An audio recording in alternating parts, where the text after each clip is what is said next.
नमस्कार. कळमुरीचा नवोदयवाला यशस्वी coaching classes Kalamnuri संचालक श्री निलेश वर. सर्व विद्यार्थी मित्रांनो, आपण सांगितल्याप्रमाणे नवोदय परीक्षेचे संबंधित जी गणित विषयाची जी टेस्ट सिरीज आहे ते आज आपण मागच्या व्हिडिओमध्ये सुद्धा आपण सुरुवात केली होती. आज आपला त्या टेस्ट सिरीज संबंधित आज दुसरा व्हिडिओ आहे आणि त्या संबंधित आपण बघतो मुलांनो तुमच्या समोर स्क्रीनवर आज आपण काही 20 प्रश्न बघत आहोत. नवोदय परीक्षेच्या गणित विषयासंबंधित अतिशय महत्त्वाचे जे संभाव्य प्रश्न अपेक्षित आहेत त्या सर्व प्रश्नांची आपण या ठिकाणी तयारी करून घेत आहोत. तर सर्वांनी या ठिकाणी लक्ष द्या आणि आपले जे व्हिडिओ आहेत त्या आपण व्हिडिओमध्ये गणित नवोदय संबंधित सर्व शालेय स्पर्धा परीक्षेची माहिती देत आहोत. आपल्या सर्वांना जर आवडत असतील तर नक्कीच आपल्या व्हिडिओला लाईक करत चला, कमेंट करत चला आणि या ठिकाणी सबस्क्राईब करून ठेवा. बघा मुलांनो, आज आपण या ठिकाणी बघा पहिला क्वेश्चन 48 या संख्येचे मूळ अवयव. आता मुलांनो बघा 48 चे मूळ अवयव आपल्याला पाडायचे आहेत.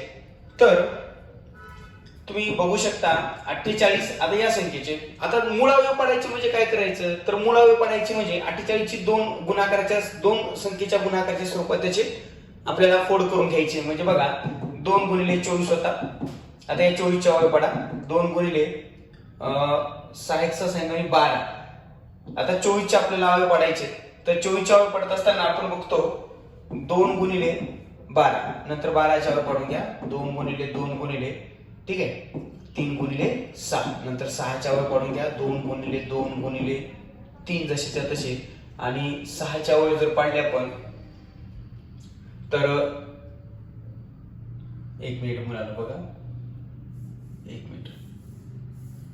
आता बघा 12 झालेत. 12 च्या नंतर आपण 12 च्या अवयव पडणार 2 गुणिले 6 2 गुणिले 6 2 गुणिले 2 पुन्हा हे 2 जसेच्या तसे आणि 6 च्या अवयव पडायचे 2 गुणिले 3 3 दोन्ही 6 बघा आता 3 दोन्ही 6 6 दोन्ही 12 12 दोन्ही 24 आणि 24 दोन्ही 48. तर अशा अवयव या ठिकाणी आपल्याला ज्या पर्यायामध्ये मिळतात ठीक आहे. तर तो जो पर्याय आहे म्हणजे 2 आपले 4 वेळेस यायला पाहिजे 1 2 3 4. बघा हा जो पर्याय आहे सर्व अवयव या ठिकाणी मूळ अवयव आपल्याला मिळालेले आहेत. बघा मूळ अवयव ठीक आहे. पर्याय क्रमांक किती मिळतोय 3 नंबरचा.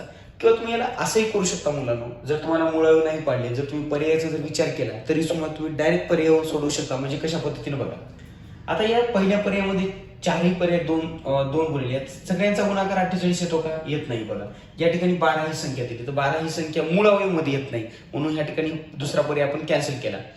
चौथा पर्याय बघा 3 त्रिक 9 होतात. 3 त्रिक 9 9 दोन्ही 18 18 दोन्ही 36 पण आपल्याला कोणत्या संख्येचे विचारले 48 यांचा गुणाकार 36 होतो. आता बघा या 3 नंबरचा जो पर्याय आहे तो 3 नंबरचा पर्यायामध्ये काय होते सर्व संख्यांचा गुणाकार 48 येतो आणि सर्व जे पर्याय दिले ते कसे दिले मूळ आहे. या ठिकाणी पर्याय क्रमांक 3. चला नेक्स्ट क्वेश्चन बघा. आता पुढचा जो प्रश्न आहे पुढचा प्रश्न बघा 25.1/16 प्लस 15.2/4. आता यांना दशांशात कशी लिहाल हा प्रश्न विचारलेला आहे. यांचे दशांशात योग्य पर्याय निवडा.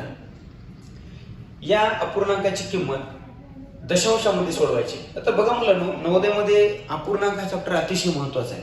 म्हणजे अपूर्णांकावर सरासरी जर विचार केला तर 5 प्रश्न अपूर्णांकावर येण्याची शक्यता आहे. त्याच्यामुळे दशांश अपूर्णांक असेल व्यवहारी अपूर्णांक असेल की हे जे 2 चॅप्टर आहेत अपूर्णांकाचे 2 प्रकार त्याच्यामध्ये त्यांचं परस्पर रूपांतर कसं करणे असेल किंवा शाब्दिक उदाहरण असेल याच्यावर जास्तीत जास्त भर द्या.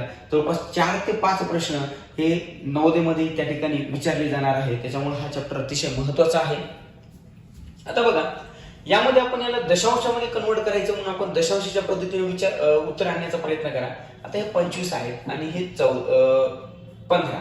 आपण पहिले पूर्णांकाची जर बेरीज केली समजा मुलांना बघा 25 प्लस 15 बरोबर उत्तर येते 40. ठीक आहे 25 आणि 15 या दोघांची जर बेरीज केली तर 5 आणि 5 10 चला 2 ते 40 येते बरोबर आहे. म्हणजे ही आपली 40 ही पूर्णांकामध्ये उत्तर आपलं बरोबर आले. ठीक. आता राहिला आपल्याकडे अपूर्णांक म्हणजे 1/16 आणि या ठिकाणी पुढे आपल्याकडे किती आहे 2/4. बघा 2/4 आता याची दशांशामध्ये किंमत आणायची. जर आपण याचा विचार केला दशांशामध्ये, म्हणजे थोडंसं मी डायरेक्ट सांगतो तुम्हाला, 116 आहे, 116ची दशांशामध्ये जर किंमत आणली आपण तर 0.0625 आणि 204 ची दशांशामध्ये जर किंमत आणली, याचा अतिसंक्षेप करता येते आपल्याला. 2 4 102 आणि 102 ची दशांशामध्ये किंमत जर काढली तर 0.5. मग आता या दोघांचं आपल्याला काय करायचं, पहिले बेरीज करून घ्या. या दोघांची जर बेरीज केली तर 0.5625 आणि आपलं पूर्णांकामध्ये उत्तर किती आलं, 40. मग 40.5625 हा या ठिकाणी आपलं उत्तर असेल. म्हणजे पर्याय क्रमांक जर पाहिलं तर बघा, पर्याय क्रमांक 1 हे त्याचं उत्तर 1 येणार नाही, 40.5625 म्हणजे पर्याय क्रमांक 4 हे त्याचं उत्तर आपल्याला मिळून जाईल. चला व्यवस्थित लिहून घेत मुलांनो, व्यवस्थित लिहून घेत चला.